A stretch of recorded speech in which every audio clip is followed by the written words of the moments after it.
అసలు ద్రౌపదీదేవి ఐదుగురికి భార్య ఎందుకు అవ్వాల్సి వచ్చిందో ఈ వీడియోలో తెలుసుకుందాం.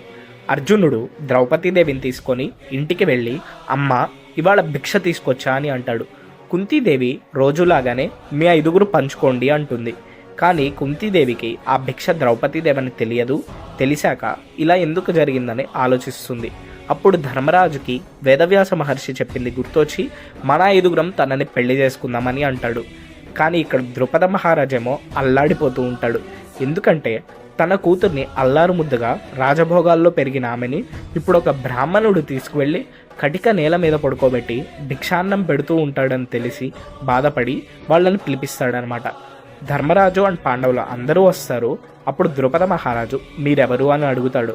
అప్పుడు ధర్మరాజు చెప్తాడు, మేము పాండవులం, మేము ఇలా బ్రాహ్మణ వేషాల్లో ఉన్నాము, ఇతడు అర్జునుడు అని పరిచయం చేస్తారు. అప్పుడు ద్రుపద మహారాజు ఎగిరి గంతేస్తాడనమాట, అర్జునుడే తన కల్లుడయ్యాడని. అప్పుడు ధర్మరాజు నవ్వి అర్జునుడే కాదు మేము ఐదుగురం కూడా నీ కల్లుళ్ళమే అని అంటాడు. ద్రుపద మహారాజు షాక్ అయ్యి ఐదుగురు కలిసి నా కూతుర్ని పెళ్లి చేసుకుంటారా, అసలు అది ఎలా పాసిబుల్ అని అడిగితే ధర్మరాజు అంటాడు, నా తల్లి నోటి నుండి ఒక మాట వచ్చింది అంటే అది బ్రహ్మరాతతో సమానం, కాబట్టి అది జరగాల్సిందే అని. అసలు ద్రౌపదీదేవి ఐదుగురిని పెళ్లి చేసుకోవడం కరెక్టే అంటారా? మీకేమనిపిస్తుందో కామెంట్ చేయండి. జై శ్రీకృష్ణ.